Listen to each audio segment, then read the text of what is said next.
11 अप्रैल 1970 को Kennedy space station से Apollo 13 mission के लिए एक रॉकेट लॉन्च हुआ था। रॉकेट में बैठे एस्ट्रोनॉट्स इस मिशन की सक्सेस को लेकर काफी कॉन्फिडेंट थे। पृथ्वी से करीब 3,30,000 किलोमीटर की दूरी पर इनके स्पेसक्राफ्ट में एक धमाका हुआ। सारे अलार्म्स और इमरजेंसी सिग्नल्स बजने लगे।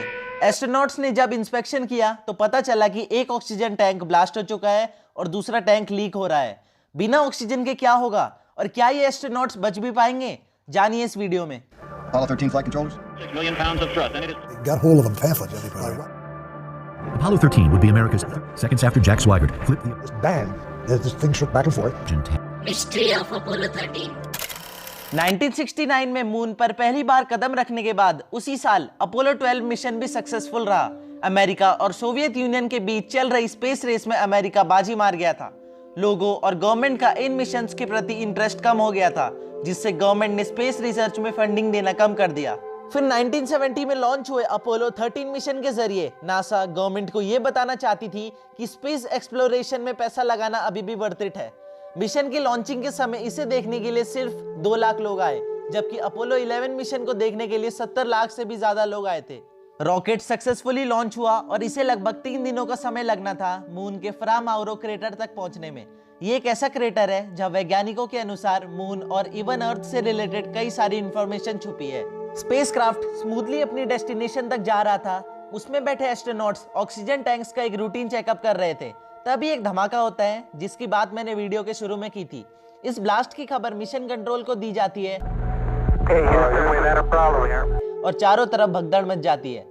पता चला कि रॉन्ग थर्मामीटर रीडिंग की वजह से टैंक ओवरहीट हो गया और वायर्स में स्पार्क की वजह से ये टैंक एक्सप्लोड हो गया। अब इस ब्लास्ट से सर्विस मॉड्यूल में लगा करीब 13 फुट चौड़ा पैनल डैमेज हो गया था।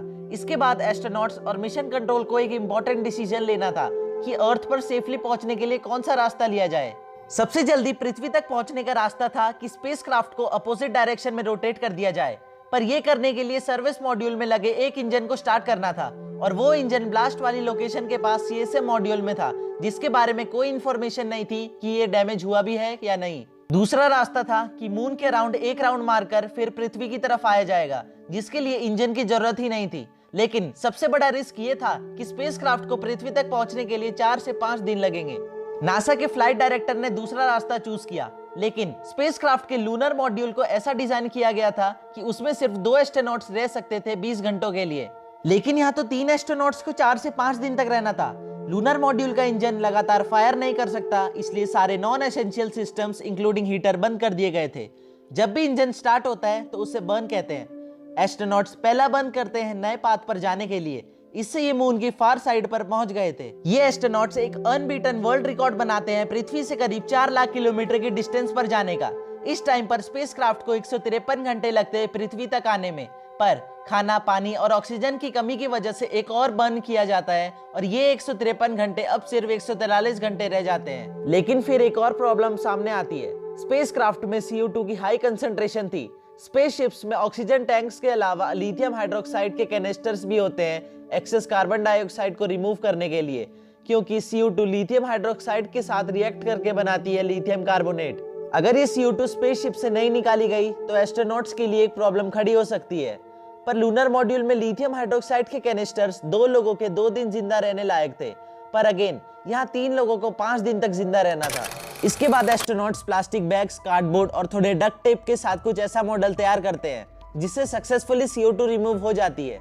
इस दौरान एस्ट्रोनॉट्स को इंस्ट्रक्शंस दिए जा रहे थे कि एक दिन में 200 ml से ज्यादा पानी ना पिया जाए, क्योंकि उनका यूरिन स्पेसशिप की डायरेक्शन को चेंज कर सकता था। 4 दिनों के बाद एस्ट्रोनॉट्स को लगा कि यहाँ पर एक और बर्न करने की जरूरत है, क्योंकि वो स्पेसक्राफ्ट में मौजूद कूलिंग वेपर्स को अकाउंट में लेना भूल गए थे, जिससे स्पेसक्राफ्ट अपने ओरिजिनल ट्रैक से भटक रहा था। भगवान की दया से ये तीसरा बर्न भी सक्सेसफुल रहा, जबकि लूनर मॉड्यूल का डिजाइन सिर्फ एक बर्न को झेल सकता था। अब सबके मन में एक सवाल था कि क्या ये स्पेसक्राफ्ट अर्थ के एटमॉस्फेयर में हीट इंपैक्ट को झेल पाएगा।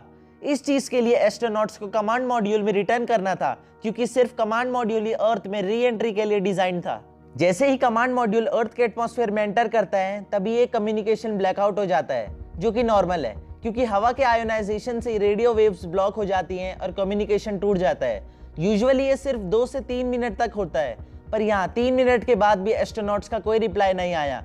10 सेकेंड, 30 सेकेंड, 60 सेकेंड बाद भी कोई रिप्लाई नहीं आया। लेकिन फिर अचानक 4 मिनट 27 सेकेंड बाद रिप्लाई आया। तीनों एस्ट्रोनॉट्स पैराशूट के जरिए सेफली पैसिफिक ओशन में लैंड कर गए थे और इस अपोलो 13 मिशन ने इतिहास के पन्नों में अपनी एक जगह बना ली।